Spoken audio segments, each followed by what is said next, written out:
Voilà, shalom à tous. Frère Alexian, je te laisse toute ta place. Shalom à tous, soyez bénis dans le nom de Jésus-Christ. Je suis content d'être avec vous. Merci Seigneur pour la salle d'entraînement missionnaire. Vous savez, je me régale souvent à écouter les enseignements de l'apôtre Rémi, de tous ceux qui passent sur la salle d'enseignement missionnaire.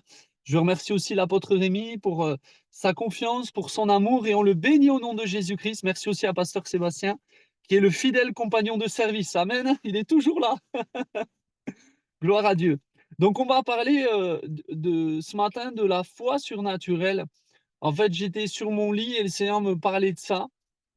Il y a, dès que Rémi m'a dit, tu vas faire le message, le Saint-Esprit a commencé à me donner le message. Donc, nous devons comprendre la foi, c'est quoi?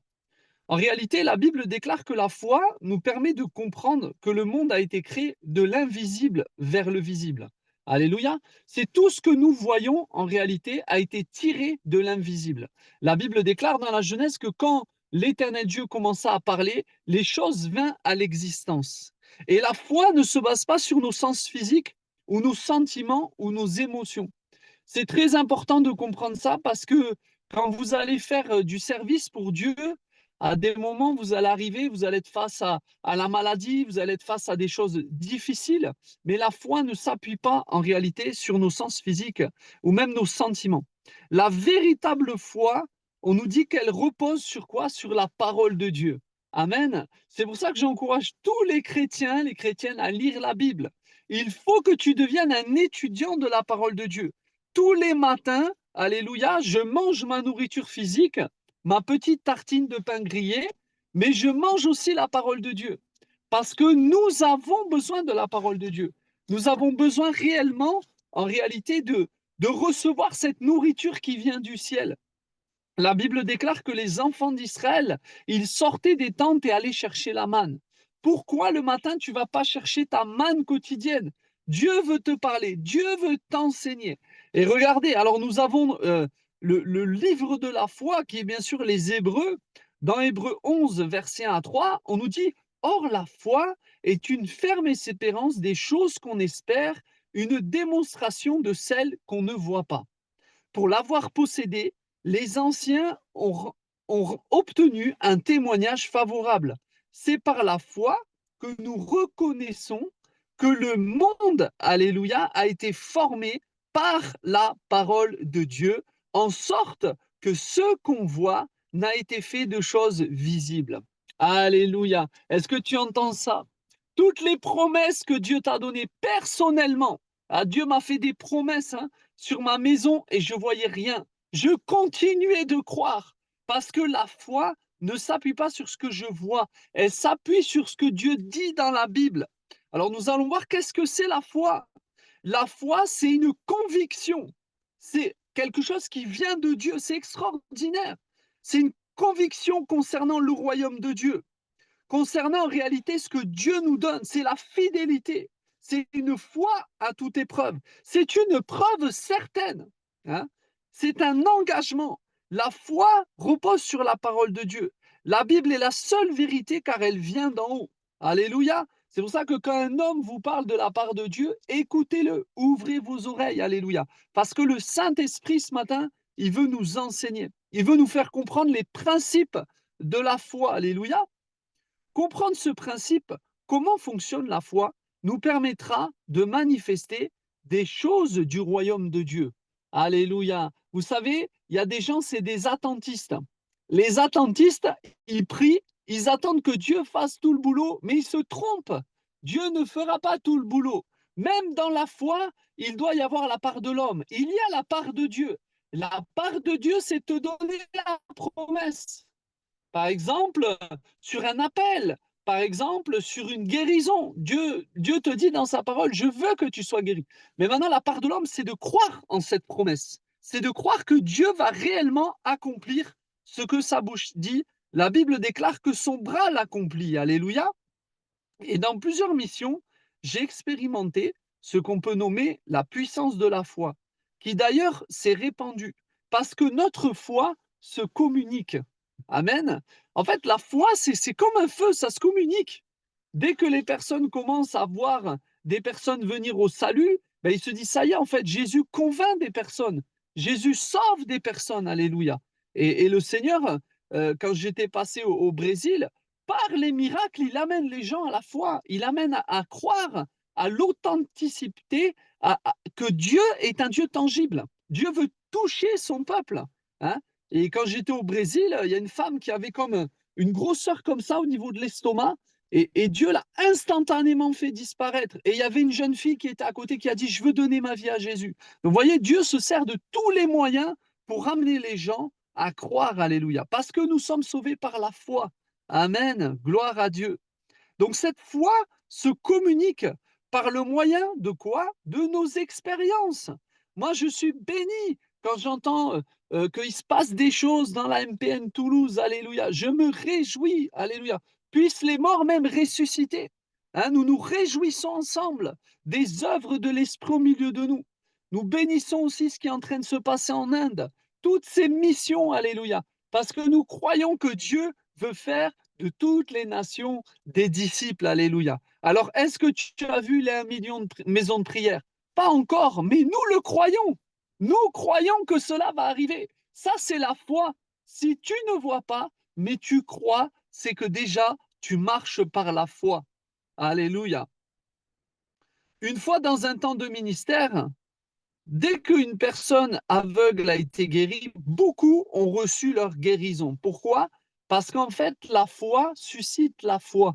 Dès que les gens commencent à expérimenter un toucher surnaturel de Dieu, c'est comme un domino qui tombe. Vous savez, vous poussez le premier et des fois dans les églises, vous allez voir, il y a de l'incrédulité. Mais c'est normal, je vais vous rassurer, on est tous incrédules. On a tous une part d'incrédulité. C'est pour ça que quand Dieu veut manifester en réalité sa gloire, il vient renverser cette notion d'incrédulité dans l'homme.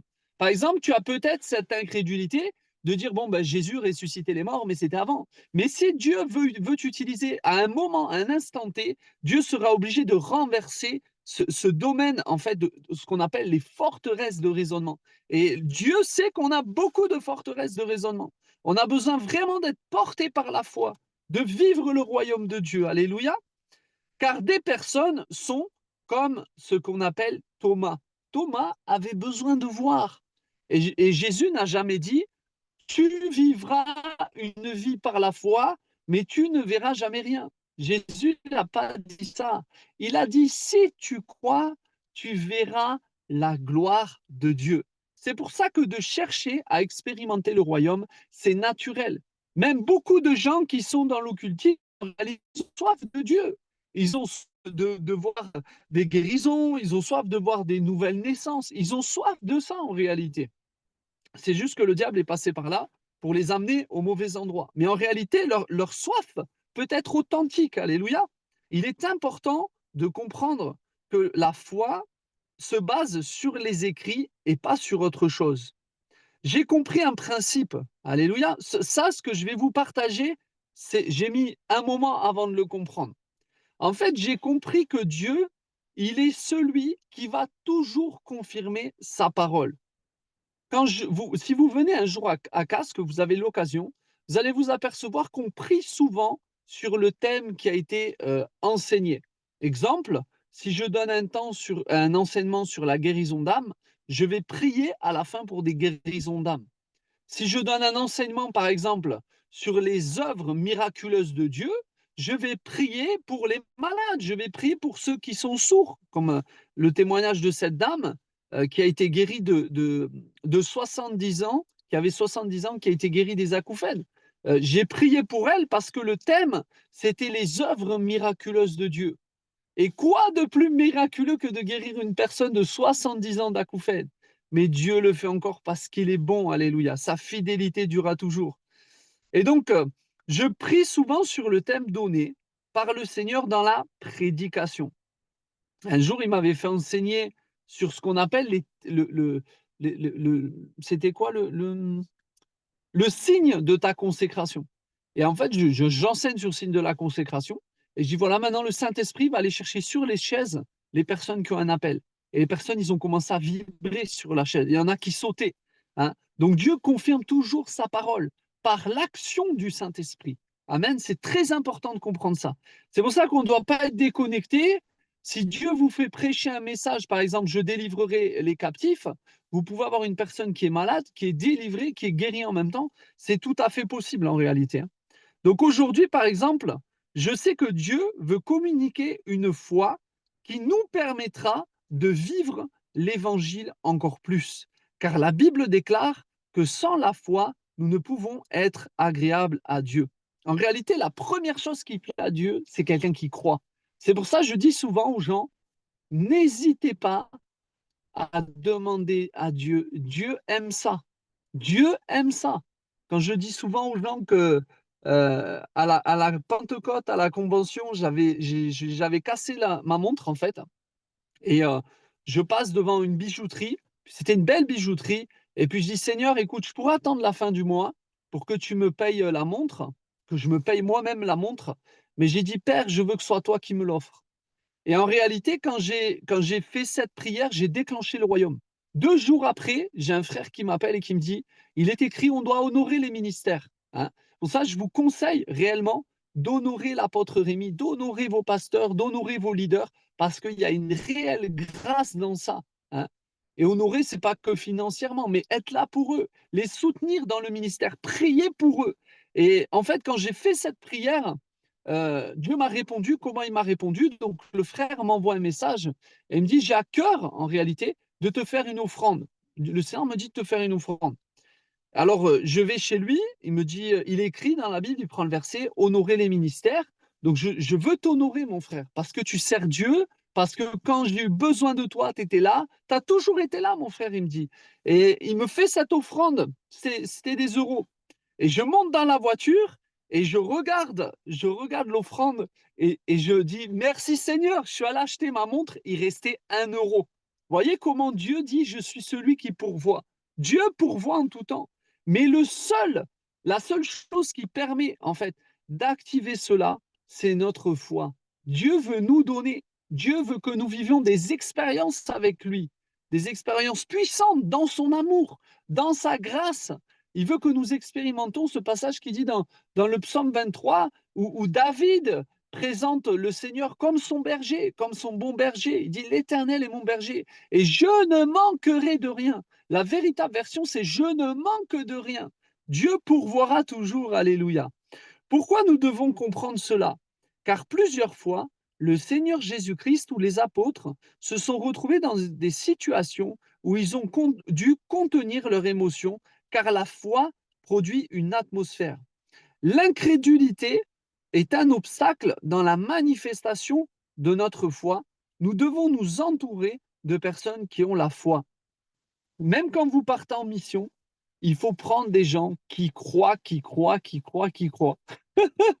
Des personnes qui savent que Jésus fait encore ces choses-là, que Jésus-Christ n'a pas changé. Alléluia. Avec l'apôtre Rémi, quand on était au Pakistan, il y avait 3 pasteurs qui étaient là et ils étaient assis devant. Et il y avait une atmosphère d'incrédulité. Et quand on priait pour les gens, on sentait qu'il y avait quelque chose qui bloquait. Et dès que ces 3 pasteurs sont partis, on a commencé à avoir des aveugles guéris, la puissance de Dieu a commencé à se démontrer. Parce que je pense que ces 3 personnes ne croyaient pas. C'est pour ça qu'on doit s'entourer de personnes qui croient. Et regardez, Jésus fonctionne exactement comme cela. On le voit dans le chapitre de Luc 8, versets 49 à 51. Comme il parlait encore, survint le chef de chez le chef de la synagogue, quelqu'un disant, ta fille est morte, n'importune pas le maître. Mais Jésus, alléluia, attendez, hop, je suis parti en bas, je reviens, tac, tac, tac. Ça arrive, hein, des fois, quand vous faites des enseignements sur les tablettes, ça descend tout seul. Alors, Jésus, ayant entendu cela, dit au chef de la synagogue, ne crains pas, crois seulement, et elle sera sauvée. Lorsqu'il fut arrivé à la maison, il ne permit à personne d'entrer avec lui, si ce n'est à Pierre, à Jean et à Jacques et au père et à la mère de l'enfant. On voit que même Jésus, avant d'accomplir le miracle de la résurrection de la fille du chef de synagogue Jairus, il va prendre en réalité des personnes qui ont la foi. Il va s'entourer de Pierre, Pierre qui est un homme de foi, Jean qui est un homme de foi, Jacques qui est un homme de foi, et il va prendre les parents pour en fait, leur montrer, alléluia, parce que c'est quand même leur enfant, hein. Et ça, c'est vraiment la sagesse. On voit que même Jésus, quand il opérait dans le surnaturel, ça nécessite la sagesse. Si on vous amène un enfant, on vous amène un enfant, on vous dit cet enfant, il a ce problème, tout ça, dites hop, hop, hop, hop, hop, amenez-moi la mère et vous parlez avec la maman. Voilà, parce que la maman, légalement, dans le monde spirituel, c'est l'autorité. Et donc, en fait, il faut l'autorisation de la maman. Et Jésus prend la maman et le papa, il y avait un accord commun pour que leur fille, alléluia, revienne à la vie. Nous voyons clairement dans cette histoire que Jésus ne permet pas aux gens de l'extérieur, sauf au père et à la mère, d'entrer, parce qu'il a senti que les gens étaient dans l'incrédulité. Quand il dit je vais aller réveiller, les gens non, non, mais c'est mort, c'est fini, c'est terminé. En fait, même dans nos paroles, on peut éteindre un feu que Dieu a allumé. C'est-à-dire, Dieu veut faire quelque chose, Dieu veut guérir une personne, Dieu veut que tu annonces l'évangile à une personne, puis toi, tu es là, mais cette personne, elle est dure, hein. Oh, elle a un cœur tellement dur, Seigneur, hein. Et en fait, tu es en train d'éteindre ce que Dieu lui-même était en train d'allumer. Alléluia. Et il avait discerné donc l'incrédulité. Et l'incrédulité se manifeste de plusieurs façons. Premièrement, par l'inaction. Quand on est inactif, c'est qu'il y a un problème, on ne croit pas. En réalité, quand vous croyez que Jésus-Christ est Seigneur, qui vous a sauvé, vous avez besoin d'évangéliser.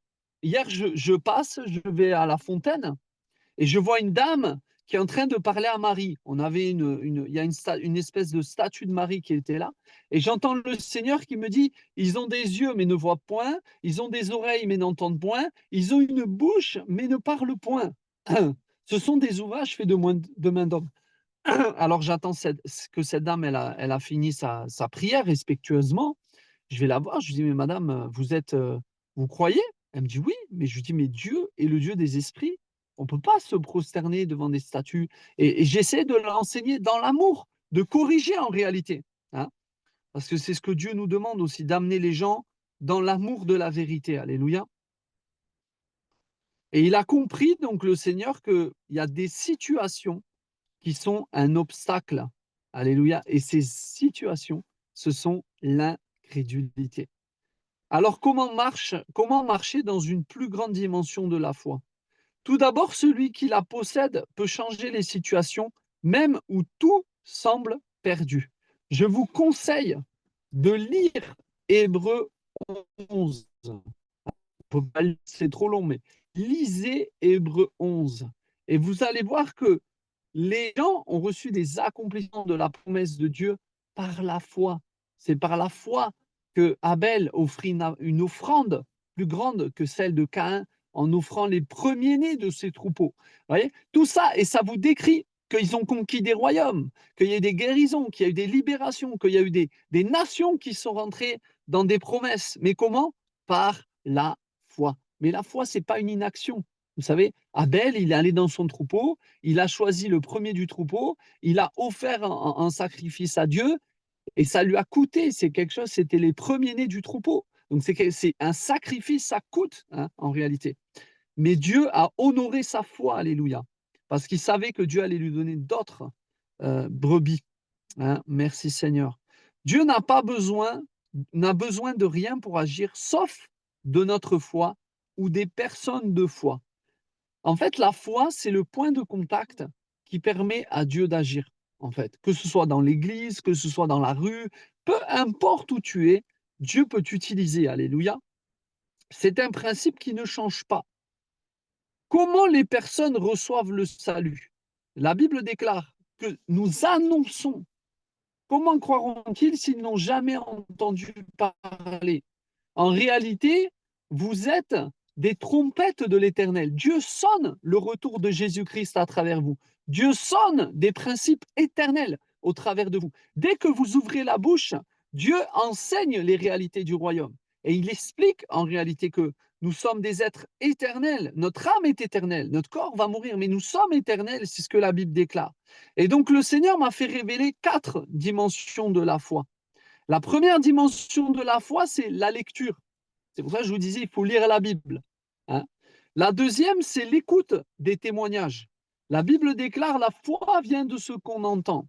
Et ce qu'on entend vient de la parole de Christ. Oui, déjà, quand je te prêche là, je suis en train de susciter la foi en toi.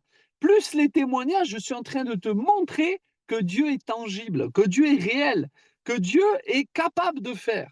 Il y a la troisième dimension, c'est de voir les personnes faire. Beaucoup de gens passent à côté de ce passage. Je vais vous montrer pourquoi il est important de voir les personnes faire. Et la dernière, c'est ce que moi-même j'expérimente. Parce que le Saint-Esprit est avec nous toute notre vie sur la terre. Il est là et il nous fait vivre des choses du royaume, que ce soit des guérisons, que ce soit des temps où nous puissions partager l'évangile avec des personnes qui ouvrent leur cœur, hein, à la présence du Seigneur. Alléluia. Et tout ça, ça nous permet de nous édifier dans la foi mutuellement en Jésus-Christ. Amen. La Bible déclare que nous sommes des imitateurs. Le mot imitateur, il est cité 4 fois dans le Nouveau Testament. On le retrouve dans Hébreux 13 au verset 7. La Bible déclare: Souvenez-vous de vos conducteurs qui vous ont annoncé la parole de Dieu. Considérez quelle a été la fin de leur vie et imitez leur foi. Et derrière, au verset 8, il est écrit: Jésus-Christ est le même hier, aujourd'hui et éternellement. C'est-à-dire qu'en réalité, l'auteur des Épîtres aux Hébreux, il est en train de prendre l'Ancien Testament, de prendre le Nouveau Testament et de dire, voilà, tout ce que vous avez lu dans la Bible, le Seigneur Jésus-Christ le fait encore aujourd'hui. Mais quelle révélation! C'est extraordinaire. Jésus-Christ le fait encore aujourd'hui. Il est le même hier, aujourd'hui et éternellement. Et donc le mot imiter, je me suis intéressé à ce qu'on appelle imiter. Qu'est-ce que ça veut dire? Ça se dit mimo-omai, hein, qui veut dire imiter et suivre quelqu'un. Et là, nous sommes réellement dans la dimension du disciple. En fait, le discipolat, c'est de suivre une personne qui a une foi, qui a reçu quelque chose qui vient d'en haut. Alléluia. Et nous le recevons, nous le suivons pour ressembler à ce qui est en lui. Alléluia. Et qu'est-ce qui est en moi? Qu'est-ce qui est en toi? Qu'est-ce qui est dans l'apôtre Rémi, dans Pasteur Emmanuel? C'est le Saint-Esprit, c'est Christ qui se forme chaque jour en nous. Et donc, quand nous voyons une personne, hein, qui est formée en Christ, parce que c'est vrai qu'il y a des ministères depuis 40 ans, ils sont formés en Christ, hein. Le Seigneur est vraiment formé en eux. Eh bien, qu'est-ce qui se passe? Nous avons envie de les imiter. Et l'apôtre va aller plus loin, il va dire que nous imitons quoi? Leur foi. Amen. Parce que le principe de la foi, c'est de toujours voir quelqu'un. Comment j'ai commencé à prier pour les aveugles? C'est parce que j'ai vu l'apôtre Rémi le faire. Et j'ai commencé à imiter, en réalité, la dimension de foi, de prier naturellement pour un aveugle. Mais j'ai commencé aussi à voir des aveugles guéris. Parce que la volonté de Dieu, c'est que nous imitions la foi.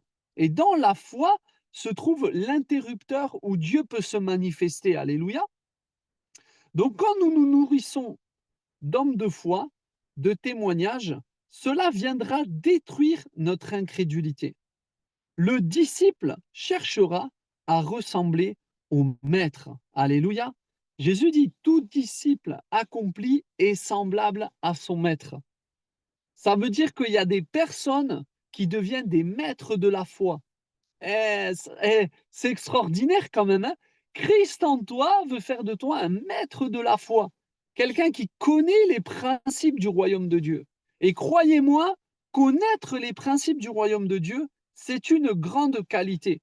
Parce que j'ai vécu des choses au Brésil, j'aurais pas connu ça, eh bien, j'aurais eu peut-être des dissensions avec le pasteur Thierry. Mais comme je connaissais les principes, comment Dieu parle, comment Dieu agit, comment Dieu se révèle, comment Dieu nous montre une direction. Je ne suis pas tombé dans le piège de l'ennemi. Alléluia. Gloire à Dieu. Quand l'apôtre Paul, alléluia, dit: Soyez mes imitateurs comme je le suis de Christ. Nous devons puiser dans chacun de nos frères et de nos sœurs la part de Christ. Ça, c'est intéressant. C'est-à-dire que je me nourris de la parole de Dieu, mais je me nourris aussi de mes frères et sœurs. Et on va voir pourquoi l'apôtre Paul dit ça, parce que l'apôtre Paul dit une phrase que tout le monde dit, mais on n'a pas le sens de la phrase. Et en fait, le Seigneur m'a expliqué comment l'apôtre Paul est devenu l'apôtre Paul que nous connaissons aujourd'hui. Alléluia, on va voir ensemble. L'apôtre Paul avait forcément un modèle. Donc, quel était le modèle de l'apôtre Paul? Mais c'était les apôtres. Ils voyaient la foi de Pierre, ils voyaient la foi de Jacques, ils voyaient la foi de Barthélemy, de Matthieu, tout ça, et il les avait constamment devant lui. Et donc, il avait les enseignements, mais il voyait Pierre prêcher l'évangile. Il voyait Pierre chasser les démons. Il voyait Pierre guérir les malades. Il voyait Pierre reprendre. Il voyait Pierre corriger. Donc, en fait, tout ça, c'est venu nourrir, en fait, l'apôtre Paul. Et il est devenu le fameux apôtre que nous connaissions aujourd'hui, que nous connaissons, pardon. Gloire à Dieu, béni soit le nom du Seigneur. Amen. Donc, très souvent, nous avons un problème. Nous cherchons la réussite. Alléluia. Et ça, c'est un vrai problème. Vous savez, quand le Seigneur vous dit de prêcher l'évangile à toute la création, Dieu ne vous a pas dit qu'à chaque fois que vous allez prêcher, la personne va se convertir. Mais Dieu dit d'annoncer l'évangile en réalité. Et c'est pareil pour toute chose. Quand vous priez pour les malades, vous priez pour les malades parce que c'est écrit, parce que c'est une promesse que Dieu veut donner aux personnes, alléluia, la guérison. Il veut restaurer les personnes, alléluia. Quand le Seigneur dit prêcher l'évangile à toute la création, il faut que nous parlions dès que possible, alléluia. Donc moi, je demande au Seigneur qui m'ouvre la porte souvent. Quand je suis en train de parler avec quelqu'un et Dieu me donne une parole ou quelque chose pour essayer d'ouvrir la porte. Et voilà, hein, pour que la personne entende le message de l'amour de notre Seigneur et Sauveur Jésus-Christ. Et beaucoup de personnes restent paralysées sur leur raisonnement. Ce qui marche réellement, c'est l'obéissance au Saint-Esprit. Nous allons voir encore un passage très concret. On est dans Jean 21, versets 3 à 6. Simon-Pierre leur dit, je vais pêcher. Ils lui dirent, nous allons aussi avec toi. Ils sortirent et montèrent dans une barque. Et cette nuit-là, ils ne prirent rien. Le matin étant venu, Jésus se trouva sur le rivage, mais les disciples ne savaient pas que c'était Jésus. Jésus leur dit, enfants, n'avez-vous rien à manger? Ils lui répondirent, non. Il leur dit, jetez le filet du côté droit de la barque et vous trouverez. Ils le jetèrent donc et ils ne pouvaient plus le retirer à cause de la grande quantité de poissons. Alors, le disciple que Jésus aimait dit à Pierre, c'est le Seigneur. Et Simon-Pierre, dès qu'il eut entendu que c'était le Seigneur, mit son vêtement et sa ceinture, car il était nu, et se jeta dans la mer. Nous voyons que les disciples partent à la pêche, ils sont dans une forme de propre stratégie. En même temps, c'est des pêcheurs, des gens qui ont l'habitude de pêcher. Ils prenaient le bateau. Avant de connaître Jésus, c'était leur métier. Ils faisaient que ça. Et en réalité, ils vont passer toute la nuit à pêcher et ils vont rien attraper. Et je suis convaincu que nous avons besoin en tant qu'Église de recevoir des directives du ciel, hein. Quand le frère Soël est allé en Suisse, Dieu lui a donné une rue où il voulait qu'il évangélise. Il lui a donné la rue exacte à côté du parc où il devait aller. Il lui a nommé le nom de la rue. Il a entendu dans son esprit le nom de la rue. Et je crois que nous devons, en tant qu'Église, être à l'écoute de la volonté de l'Esprit. Parce que la Bible parle que le Saint-Esprit est une personne. Donc une personne a des désirs, une personne a une volonté et une personne nous communique. Alléluia. Le Saint-Esprit veut parler à l'Église. Et donc la foi ne se base pas sur une réflexion humaine, mais seulement sur l'obéissance à la personne du Saint-Esprit. Nous avons tout essayé par la chair pour évangéliser. Et des fois, nous faisons des évangélisations dans la chair. Il faut le reconnaître. Il faut le reconnaître. À des moments, le Seigneur nous dit de consolider, mais Seigneur, on va aller évangéliser. Alors, on va évangéliser pour évangéliser. Mais là, je sens, par exemple, que je rentre dans un temps d'évangélisation, mais l'année passée, j'étais plus dans la consolidation. C'est comme ça, en fait. Il y a des années différentes, hein. Il y a une année où tu vas creuser la terre, une année où tu vas semer, une année où tu vas commencer à mettre des tuteurs sur les plantes pour que les arbustes poussent droit, et tu as une année où tu récolteras. Ça a toujours été comme ça. En fait, vous savez, je me réjouis quand on moissonne des âmes. Je me réjouis dans tout le réseau MPN. Seigneur fait une moisson d'âmes. Que mes frères et sœurs aient des guides, qu'ils soient préparés, parce que le Seigneur me parle. Le Seigneur me parle, il me dit, il faut que vous priez que des guides se lèvent dans les églises. Parce que là, si j'ai 30 personnes qui arrivent du jour au lendemain, il va falloir les gérer, il va falloir prier pour eux, il va falloir leur donner le biberon, changer les couches. C'est des bébés spirituels. Il faut pouvoir s'en occuper. Alléluia. Alléluia. Donc là, je vous raconte un petit peu mon parcours que j'ai vécu par rapport à l'obéissance du Saint-Esprit. Hein. Un jour, j'étais au Brésil, je prêche, et il y a un homme qui s'approche de moi, en fait. Et je savais qu'il avait un problème au niveau de l'estomac. Et le Saint-Esprit m'a dit, je ne veux pas que tu lui imposes les mains. Et en fait, il m'a dit, je veux que tu souffles sur lui. Et en fait, quand j'ai soufflé sur lui, cet homme a été bousculé par le Saint-Esprit, il a été guéri. Dieu l'a guéri complètement, il a senti quelque chose sortir de lui. Enfin, c'était vraiment extraordinaire. Et cet homme, en fait, c'était un pasteur qui doutait de la guérison de Dieu. Et il m'a dit, moi, j'ai une assemblée et je suis venu parce que j'avais entendu qu'il y avait un homme que Dieu utilisait pour des guérisons et j'y croyais pas. Et en fait, si le fait que je ne l'ai pas touché, il a vu que ça venait de Dieu. Je l'aurais peut-être touché, il aurait dit: «Ah mais c'est vous, vous avez un don de guérison, tout ça, nanana». Alors que là, j'ai juste soufflé sur lui et il était à 1 m 50, hein, et il a été vraiment visité par le Saint-Esprit, il a été guéri et à la fin, il est venu et il a avoué en fait que, il croyait pas et qu'il a dit à Dieu: «Beh, si cet homme vraiment, c'est toi qui l'as envoyé et beh, que je puisse recevoir ma guérison». Alléluia, et Dieu l'a exaucé. Alléluia. Mais j'ai vu des guérisons par le souffle, j'ai vu des guérisons en comptant 1, 2, 3. J'ai vu des guérisons par l'ombre, hein. J'ai un témoignage de la fille adoptive de pasteur Thierry, qui s'est retrouvée avec un œil infecté, gonflé, tout ça, avec du pu, quoi. Et le Seigneur m'a dit: «Mets juste l'ombre de ta main».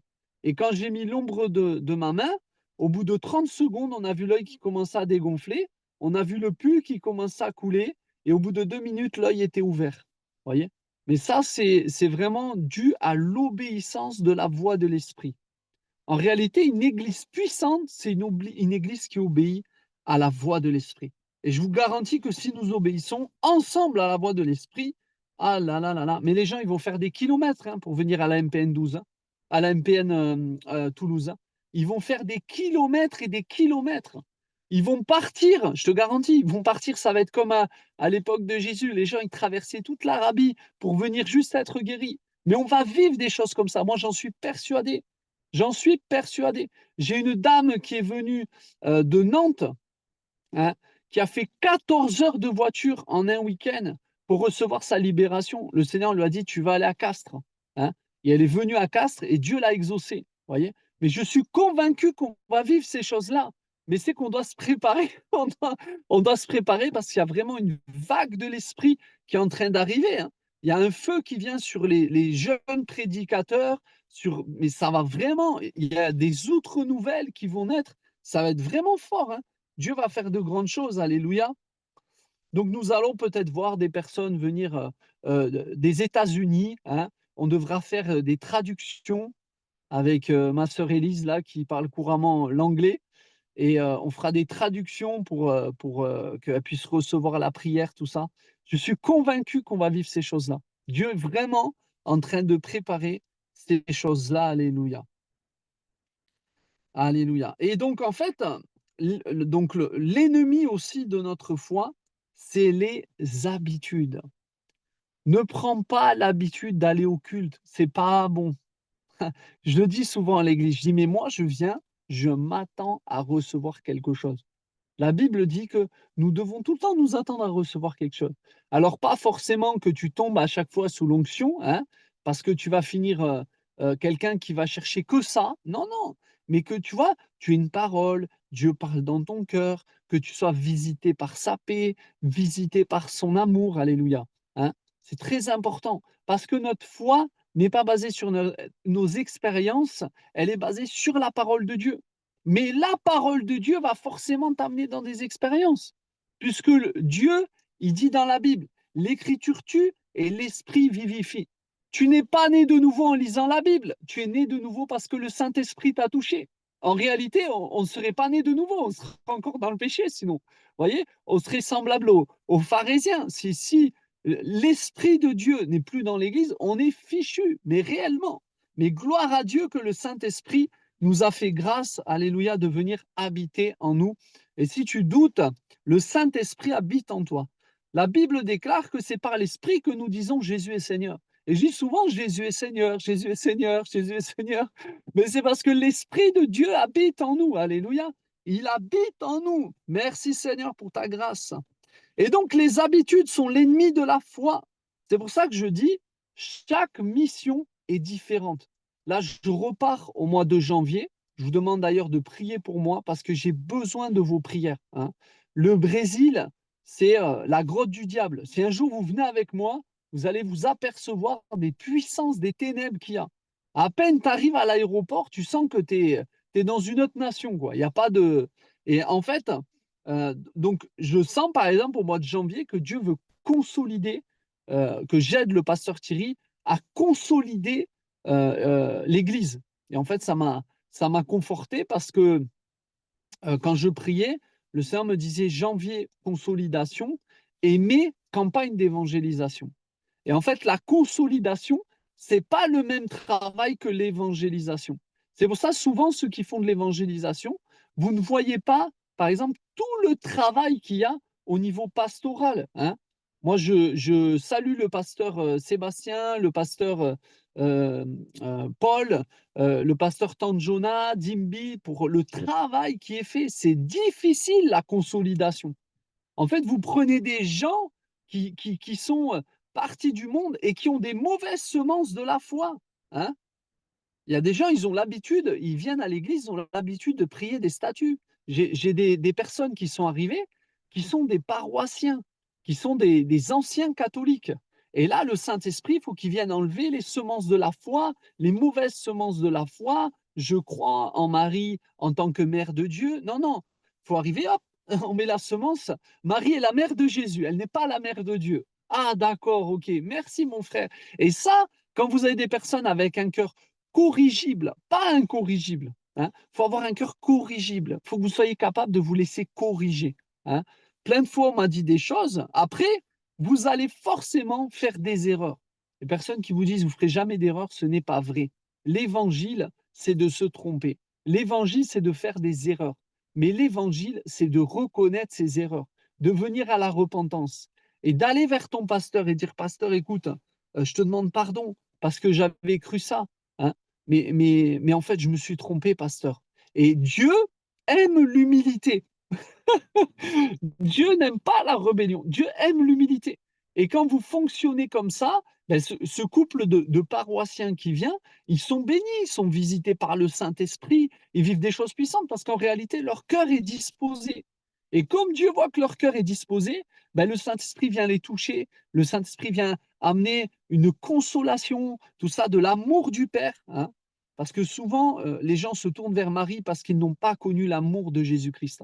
Je te garantis, quand tu as connu l'amour du Père, tu n'as plus envie d'aller vers Marie, hein. Tu as compris que l'amour du Père seul suffit en réalité. Et donc, on voit cette dimension où le travail, c'est d'enlever les mauvaises semences de la foi et d'amener en réalité la foi du royaume de Dieu, la foi authentique, hein. Et je vous dis, il y a des feux étrangers qui vont sortir de la maison du Père. L'église de Castres, je dis toujours aux gens, ça ne m'appartient pas. C'est l'œuvre de Dieu. Mais Dieu a mis des intendants dans sa maison. Comment tu peux demeurer dans la maison du Père si tu n'acceptes pas l'intendance qui est donnée, hein? Moi, je respecte, je bénis les autorités. Seigneur, fais-nous voir ta gloire. Alléluia. Et nous prenons très vite des habitudes. C'est ce que je disais. Vous avez des gens, par exemple, qui ont des mauvaises habitudes qui vont venir à l'église et vous allez devoir les corriger, leur expliquer. Et le pastoral, c'est beaucoup dans la famille, hein. Au début, je faisais beaucoup de pastoral à l'église et là, ça fait 3 semaines, je suis dans les familles. Le Seigneur m'envoie du lundi au vendredi dans des familles. hein, où il faut prier pour lui, il faut prier pour ça, il faut enseigner, il faut demander pardon, parce qu'il y a des enfants qui ont été, j'ai eu le cas d'une jeune fille qui a été exposée à des délivrances à l'âge de 7 8 ans. Et cette jeune fille, elle avait peur, hein, ce n'était pas par rapport à la MPNCAS, mais c'était dans des églises avant. Et donc, je l'ai regardée, elle était avec son futur mari, ils vont se marier. Et je lui dis, écoute, tu sais, au nom du Seigneur, je te demande pardon. Et je lui ai expliqué qu'en fait, la foi, elle doit grandir aussi avec la maturité de Christ en nous. Si vous amenez directement un jeune converti à vivre que des délivrances, des délivrances, des délivrances, au bout d'un moment, il va être déconnecté de l'amour de Dieu. Et en fait, la sagesse, c'est de travailler avec le Saint-Esprit. Vous apportez la connaissance, et si le Seigneur veut faire la libération, il fera la libération. Mais la connaissance, la libération. Parce que la connaissance amènera la croissance. Tandis que la libération va juste délivrer un domaine de leur vie.